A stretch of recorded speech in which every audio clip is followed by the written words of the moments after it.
जो है साइड ते सीढ़ी चढ़ी खड़ोती उत्ते पुरानियां खूहियां होंदियां न बिल्कुल उसी तरीके ही। बिस्मिल्लाहिर्रहमानिर्रहीम अस्सलाम वालेकुम की हाल चाल ने व्यूवर्स, उम्मीद करने तुसी ठीक हो सो ते अल्हम्दुलिल्लाह से थोड़ी दुआवां नाल ठीक ठाक हैं। आज दा व्लॉग शुरू करने तो पहले मेरी एक छोटी रिक्वेस्ट है कि मेरी वीडियो लाइक किया करो और मेरे चैनल को सब्सक्राइब कर लो ताकि मेरे हर आने वाली वीडियो थोड़े तक बआसानी पहुँच सके। जिथे भी रहो खुश रहो, बात रहो, हमेशा हंसते मुस्कुराते रहो, साडी दुआवां थोड़े नाल ने।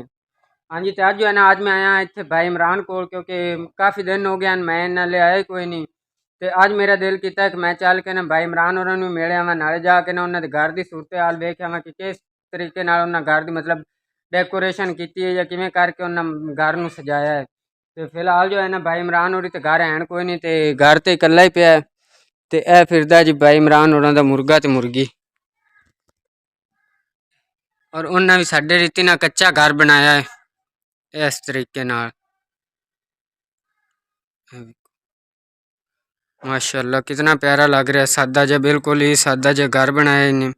जो है साइड ते सीढ़ी चढ़ी खड़ोती उत्ते, उस तो इलावा जो है ना इन्हें बड़ी प्यारी पेंटिंग की, मतलब साइडा ते फुल वगैरह बनाए इन्हें।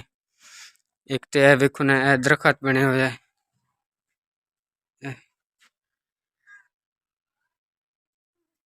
और इस तो इलावा जो है दरवाजे के नाल वेखो साइडा उत्ते फुल बने हुए ने इस तरीके नाल। फिलहाल जो है ना वो घर कोई नहीं है, तो यह इन्हें बनाई हुई घर दे विच खूही वेखो जिवें पुरानियां खूहियां होंदियां न बिल्कुल उसी तरीके ही। पानी जो है ना इनके थल्ले आंदा है घुमावन नाल जो है ना, वेखो गड़ा भी थल्ले आ गया। तो इस तरीके नाल जो है ना इनदे च पानी निकलदा है। तो ये खूही वाला काम इन्हें बड़ा मतलब ब्रांडेड किया, मैनू तो बड़ी पसंद आई है खूही।